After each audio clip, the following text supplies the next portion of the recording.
amado, toma tua serva, Pai, a pastora Lalá nas tuas mãos, Senhor, fala conosco, Pai, aquilo que o Senhor colocou no coração dela, Pai, para transmitir à tua igreja nesta manhã. Em nome de Jesus Cristo, nós já te agradecemos, Senhor. Amém. Bom dia. Bom dia. Paz do Senhor. As misericórdias do Senhor se renovam a cada Aleluia. manhã. E nós que somos salvos, um dia nós teremos essa misericórdia no seu momento maior, que vai ser na eternidade, ao lado de Deus. Hoje, a reflexão é sobre Mateus 22, versículo 12. Fala sobre as verdades do fim, os momentos escatológicos, pelos quais nós iremos passar. Mateus 22, 12. É a parábola das bodas de casamento. Então, diz assim a palavra do Senhor. E disse-lhe, amigo, como entraste aqui? Não tendes veste nupcial? E ele emudeceu. Disse então o rei aos seus servos, amarrai-o de pés e mãos, levai-o e lançai-o nas trevas exteriores. Ali haverá pranto e ranger de dentes. Bom, esse texto, fora do contexto todo, parece muito severo, parece muito rigoroso, porque só porque não estava com uma veste nupcial, o rei pediu que tirasse aquele convidado e lançasse lá fora. E ali haveria trevas? Bom, mas vamos entender por que isso aconteceu. No Oriente Antigo, quem preparava a festa de casamento era a família do noivo. O pai do noivo conseguia entregar para cada convidado uma veste festival. Então todos iam a um casamento, a uma festa, e era tudo muito organizado. E quem aceitasse ir ao casamento teria que aderir a essa determinação, ou seja, teria que ir apropriado.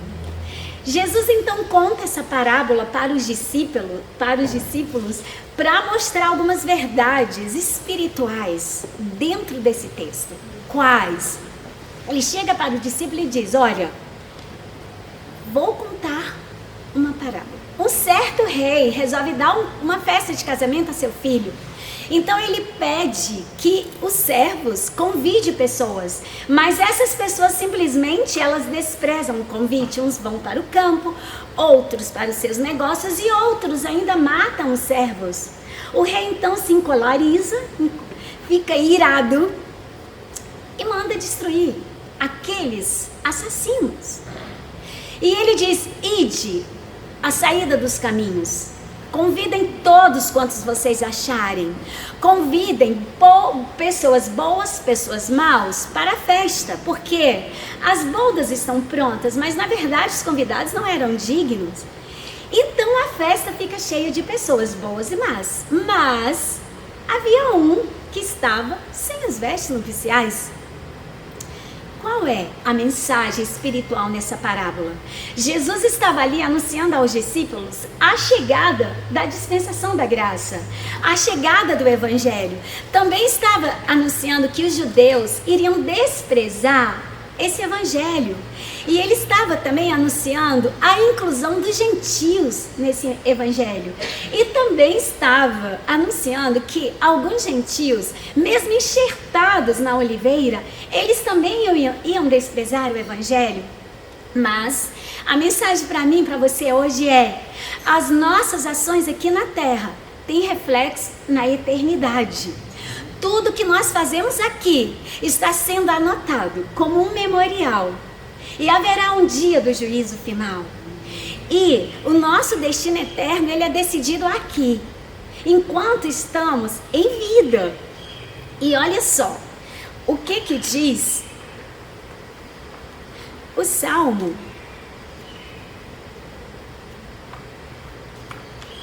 O que diz o Salmo 11? O Senhor, porém, está em seu santo templo. O Senhor governa dos céus, observa todos com atenção, examina cada pessoa na terra. Forte, né, gente? O Senhor está no seu santo templo. Ele observa cada ato nosso. E olha só, o que diz também Gênesis 16:5. Sara chega para Abraão e diz assim: o Senhor julgue entre mim e ti. Julgar é uma palavra hebraica que vem de shapat e traduz ideia de livrar ou dominar. No julgamento, sempre um sai dominado por uma obrigação de fazer e o outro sai livre dessa obrigação de fazer. E existia uma lei antiga chamada Nuzur, em que admitia que as escravas fossem mães de filhos para as estéreis. Sara e Abraão, eles aderem a esse contrato. Sara, então, tem filhos por meio de Agar, mas quando Agar sente que ela engravida e Sara não, continuava estéril, ela começa a desprezar a sua senhora.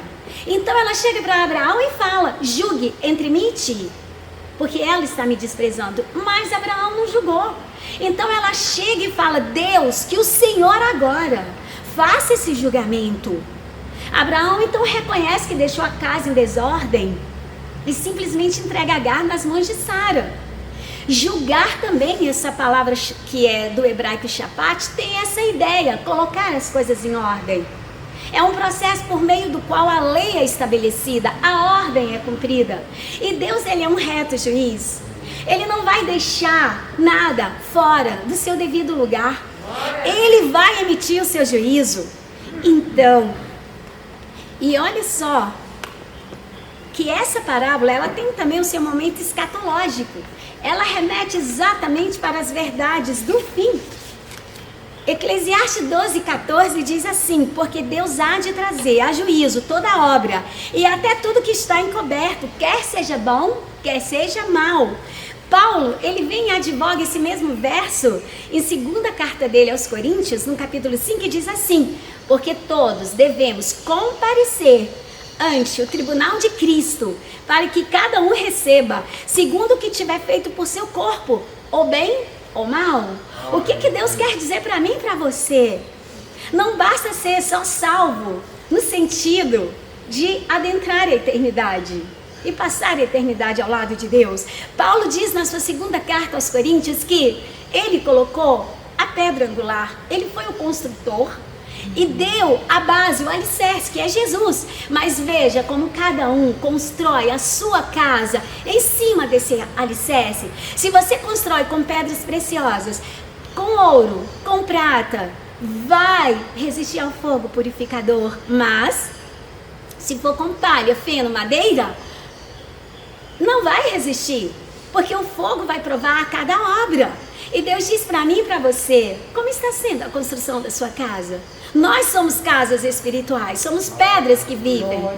Então, nós vamos agora meditar sobre as 3 fases do juízo de Deus. Existe a fase do juízo chamada investigativo. É a fase que já está acontecendo conosco. A carta de Pedro, a primeira carta dele, no capítulo 4, versículo 17, diz assim: porque já é o tempo que começa o julgamento pela casa de Deus. E se primeiro começa por nós, qual será o fim dos ímpios? É muito sério, muito sério. Qual será o fim daqueles que são desobedientes ao Evangelho de Deus? Bom, nessa ocasião do juízo investigativo, o Senhor, juiz de toda a terra, analisa o memorial que há referente ao povo de Deus. Olha só, Daniel 7:9, o que diz? Eu continuei olhando, até que foram postos os tronos, e o ancião de dias se assentou.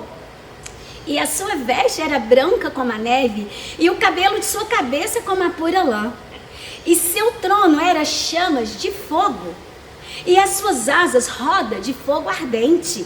Um rio de fogo manava e saía de diante dele. Milhares de milhares o serviam, e milhões de milhões assistiam diante dele. Assentou-se o juízo, e abriram-se os livros. Gente, é muito forte isso, muito forte. Não basta ser só salvo. As nossas obras, elas têm que denunciar o quê? Que somos salvos. Existem obras pelas quais Deus preparou antes da fundação do mundo para que vivêssemos nela. Então, olha só, Paulo diz que o fogo prova a qualidade da obra de cada um. A obra será mostrada pelo fogo. E Daniel é um profeta escatológico que ele diz que manava um rio de fogo. E olha só, quando a pessoa pratica obras, mas, por exemplo, o ladrão da cruz, ele não viveu o reino dos céus, porque o reino dos céus consiste em paz e alegria de espírito, mas ele herdou a salvação. Mas o que acontece nesse caso? Paulo diz que tem uns que vão ser salvos como pelo fogo, mas essa pessoa sofrerá dano pelas obras que fez. E aqueles que viveu nas boas obras, porque boas obras não salvam, a salvação é pela graça sois salvos, não é dom de vocês, é dom de Deus. Mas as boas obras, elas têm reflexo na eternidade. Paulo diz que aqueles que praticam as boas obras vão receber galardão. E os que não praticam, mas foram salvos como pelo fogo, esse rio que manava do trono, sofrerá dano. E nós vamos arriscar? Não. Nós vamos compartilhar nas bodas do Cordeiro com galardão, não é verdade? E olha só, o que diz Apocalipse 20:14, que já é o juízo comprobatório. São 3 fases. O juízo investigativo é esse que nós já estamos vivendo. Existe um memorial dos atos dos santos no céu. Cada ato está sendo registrado. Agora vamos para o juízo comprobatório que está em Apocalipse 20:14, que diz assim: e vi tronos, e assentaram-se sobre eles, e foi-lhes dado o poder de julgar, e vi as almas daqueles que foram degolados pelo testemunho de Jesus e pela palavra de Deus, e que não adoraram a besta, nem a sua imagem, e não receberam sinal em suas testas, nem nas suas mãos. E viveram e reinaram com Cristo durante 1000 anos. Mas os outros mortos não reviveram. Que outros mortos são esses? Aqueles que não morreram em Cristo. Mas os outros mortos não reviveram até que 1000 anos se acabaram. Esta é a primeira ressurreição. Bem-aventurado e santo é aquele que tem parte na primeira ressurreição. Sobre estes não tem o poder a segunda morte, mas serão sacerdotes de Deus e de Cristo e reinarão com ele 1000 anos. Gente, esse texto é para nós. Esse texto é para nós que estamos hoje, segundo a carta de Pedro, já vivendo o juízo investigativo de Deus. E olha só, Lucas 17:26 diz assim: e como aconteceu nos dias de Noé, assim será também nos dias do Filho do Homem. Comiam, bebiam, casavam, davam-se em casamento, até que veio o dilúvio e os consumiu a todos, como também da mesma forma aconteceu nos dias de Ló. Até que choveu do céu fogo e enxofre, os consumiu a todos. Assim será no dia em que o Filho do Homem há de manifestar. Isso é uma responsabilidade nossa para que levemos o Evangelho a quem não conhece Cristo. Jeremias 4:22. A terra está vazia. Observei a terra e eis que sem forma e vazia, também os céus, e não tinha sua luz. Observei os montes e eis que estavam tremendo, e todos os outeiros estremeciam.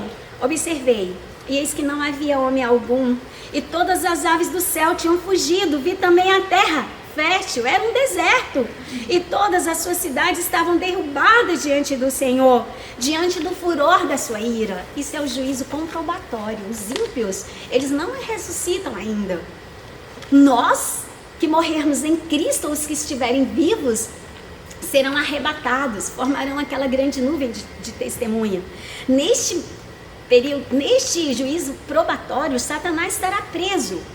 Ele prendeu o dragão, a antiga serpente, Apocalipse 20, que é o diabo e Satanás, e amarrou-o por 1000 anos, e lançou-o no abismo, e ali o encerrou, e pôs selo sobre ele, para que não mais engane as nações, até que os 1000 anos se acabem, e depois importa que seja solto por um pouco de tempo. Esses 1000 anos estaremos reinando com Cristo. Haverá paz, que Isaías diz que a criança brincará, na cova da serpente picará. e não acontecerá dano algum. Satanás estará preso. A paz, o shalom de Deus está ali acontecendo. E olha só o que vai acontecer no juízo executivo, que é a terceira fase. Gente, as verdades do tempo do fim são fortes, né? Mas é uma realidade que devemos estar atentos. Olha só, no executivo haverá o tribunal de Deus. Apocalipse 20:11. Eu vi um grande trono de Deus e o que estava sentado sobre ele. Quem é que está sentado? O juiz de toda a terra. Ali todos serão julgados agora, porque não importa se conheceu ou não Jesus, existe uma lei da liberdade que Tiago fala. O que é a lei da liberdade? A divina semente que foi plantada no coração para discernir entre o bem e o mal.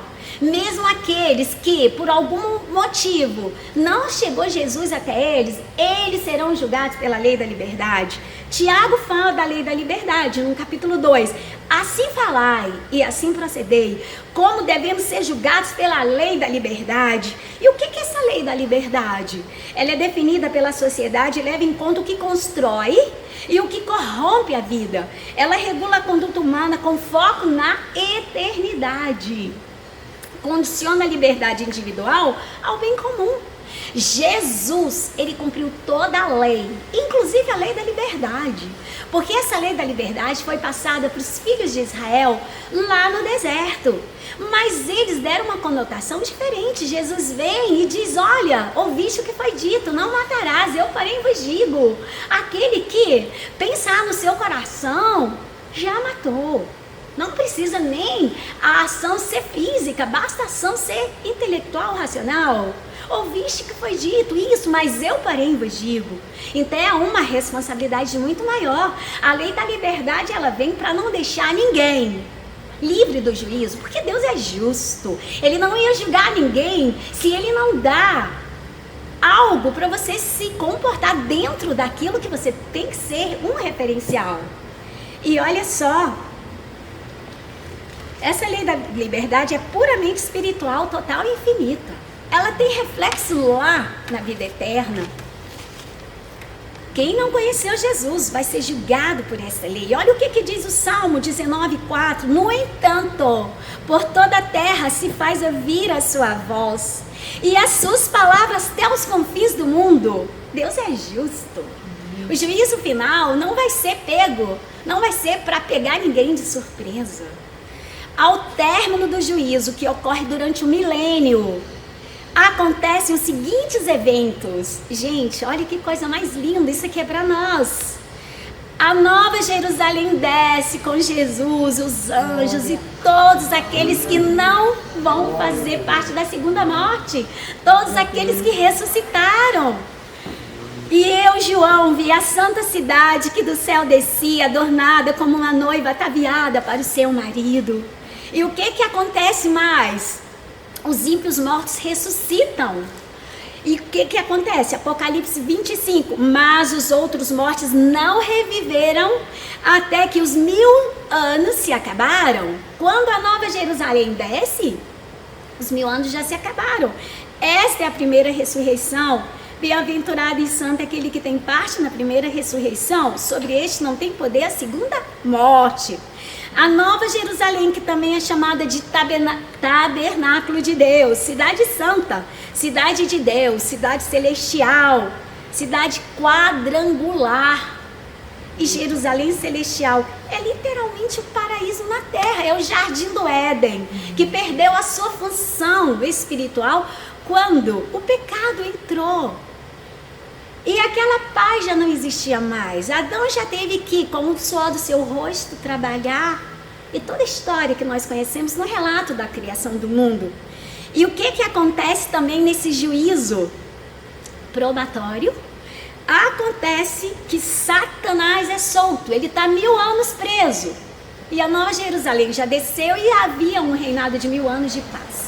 Mas quando Satanás é solto, para a gente compreender por que hoje nós vivemos essas lutas na saúde, nas finanças, é uma vida que nós passamos aqui, como disse Jesus, de aflições, porque Satanás ainda está solto. E olha o que vai acontecer quando ele ser solto depois for solto depois desses 1000 anos. E Apocalipse 20, versículo 7. E acabando-se os 1000 anos, Satanás será solto da sua prisão e sairá a enganar as nações que estão sobre os 4 cantos da terra. Gog e Magog, cujo número é como a areia do mar, para se ajuntar em batalha. Lembra da batalha de Armagedon? Vai ser aí. Os ímpios tentam tomar a cidade santa e são consumidos. Apocalipse 29. E subiram sobre a largura da terra e cercaram o arraial dos santos e a cidade amada. E de Deus desceu fogo do céu e os devorou. Gente, é muito forte. Já pensou, nós vamos estar presenciando essa batalha. E o general de guerra, que hoje defende as nossas guerras, ele vai estar lá na consumação dos séculos, que todos nós esperamos. Paulo diz que toda a terra, toda a criação geme, esperando a recriação. E olha só, Satanás é destruído. Apocalipse 20, versículo 10. E o diabo que os enganava foi lançado num lago de fogo e enxofre, onde estão a besta, o falso profeta, e de dia e de noite serão atormentados para todo sempre. Gente, a rebelião final contra Deus vai acabar aí. Tudo será consumado. E olha só, Apocalipse 21, 6. E tinha a glória de Deus, que aqui fala sobre a nova Jerusalém.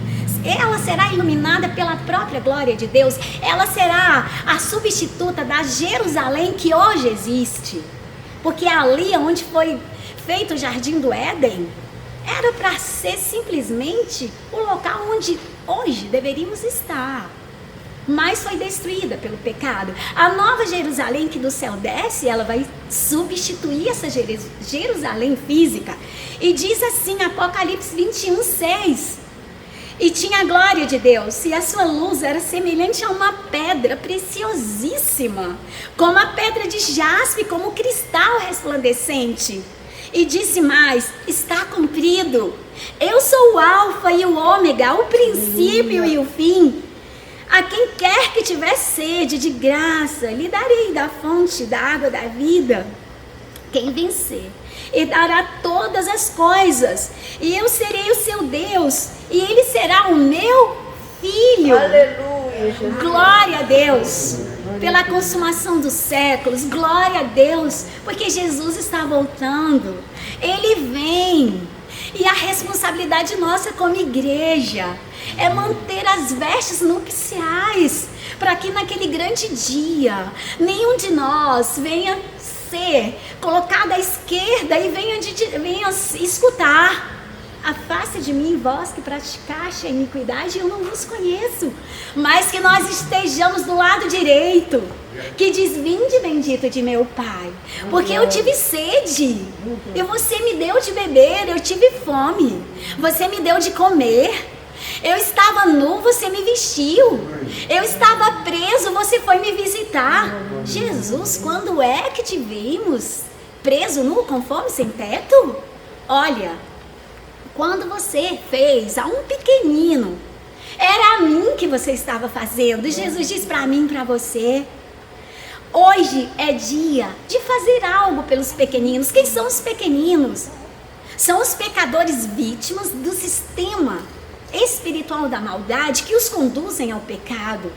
Porque existem os satanistas que estão ali fazendo oferenda aos deuses pagãos, a Satanás, para que haja o pecado no mundo, para que pessoas sejam tiradas do caminho correto, levadas para o caminho da perdição.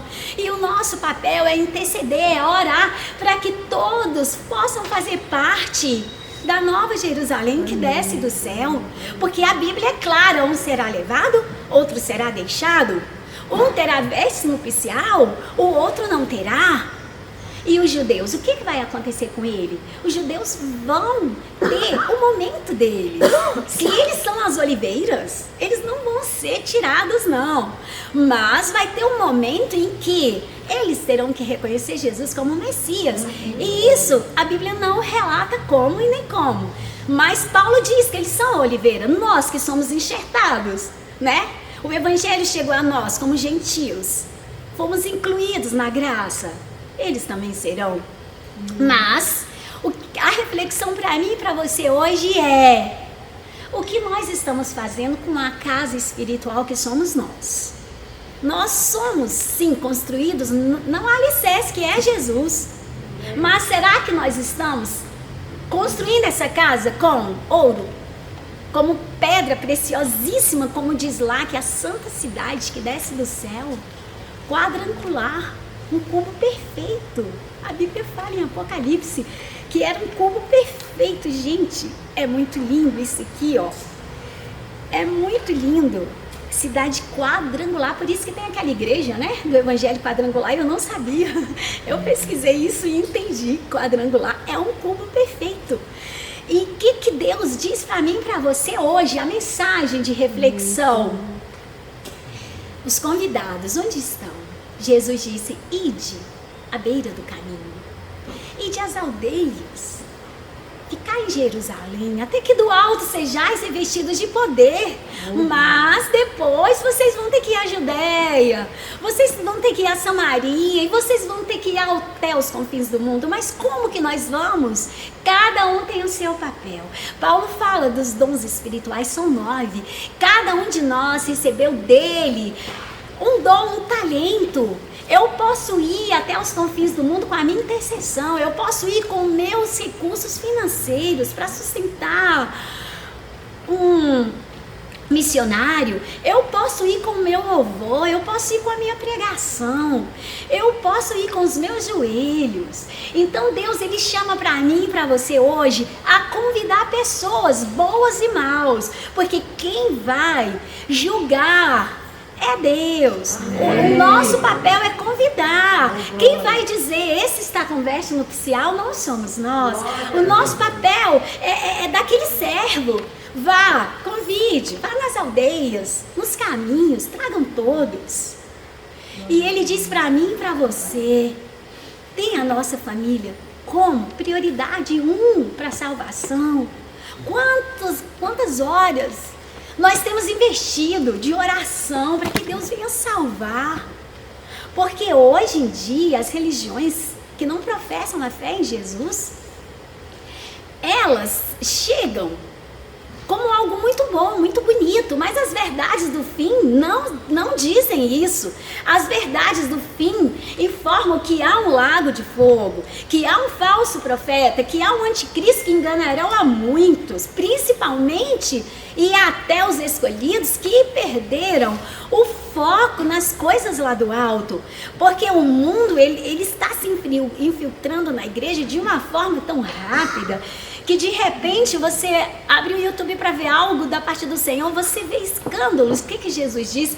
Os escândalos são vindos, mas ai daquele por meio do qual os escândalos vêm. Eu fico triste quando eu vejo pessoas que levaram o evangelho a tanta gente pela mídia e de repente eles trocam. Não quero mais cantar para o meio gospel, eu vou para o mundo secular. Eu mudei a minha maneira de pensar. A Bíblia diz X, agora eu estou pensando Y, mas é porque a graça é para todos? Não, a graça ela é para todos sim, mas a graça não é falta de responsabilidade espiritual nas verdades do tempo do fim. A graça ela vem para te incluir na salvação. A graça ela vem para que você não morra pelo pecado, porque Jesus morreu por você. A justiça se beijou com a graça, que nós já estudamos aqui isso sobre esse salmo, que a justiça e a paz se encontraram, a verdade se encontrou. Beleza? Tudo muito lindo, mas o que acontece? Existe um agir responsável de nossa parte, existe um evangelho que é de cruz, existe um evangelho que tem um reflexo na eternidade que me diz, você será julgado, os seus atos passarão por um memorial. O que diz Malaquias? Há um memorial do justo diante dele. Aleluia. Então eu não posso levar e viver essa graça de uma maneira totalmente oposta às verdades bíblicas. Eu preciso ter uma responsabilidade de não deixar o mundo, a vida secular invadir a minha vida espiritual e perder esse momento escatológico de descer com a Nova Jerusalém. Eu preciso garantir a minha primeira ressurreição, porque se isso não acontecer, eu estarei naquela ressurreição e que vai ressuscitar não para a glória eterna, mas para o juízo eterno. A reflexão que eu tenho para hoje, forte, mas Aleluia. é uma palavra que eu precisei trazer, porque assim o Senhor colocou no meu coração, para que viéssemos refletir sobre as verdades do fim, sobre o valor da graça de Deus, sobre quão triste é desprezar esse convite, tão triste é receber veste nupcial e não querer usar, querer ir para as bodas, usando a veste que quiser. Deus não está nisso. Deus não está no movimento em que o mundo é que pontua a minha maneira de vestir, a minha maneira de ser, a minha maneira de falar. Eu preciso ter um falar compatível com a palavra de Deus, que é pura, que é santa. Ezequiel diz: não mistureis o santo com o profano. E eu não posso deixar que uma novela que depõe contra a santidade de Deus vai mudar a minha maneira de vestir, a minha maneira de falar, a minha maneira de ser, a minha maneira de pensar, os meus princípios. Gente, é muito forte esse texto, mas eu tive que trazer. Amém? Agradeço a oportunidade. Graça e paz. Gestão da espiritualidade. Como vencer inimigos invisíveis. É um livro que o Senhor me ordenou a escrever. Aqui são descritas 8 armas poderosas em Deus que vão nos ajudar a vencer o dia a dia, principalmente as batalhas no campo da mente. Para adquirir a versão física, entre na descrição desse vídeo. E se quiser a versão e-book, o link estará na descrição do vídeo, que vai redirecionar ao site do Amazon.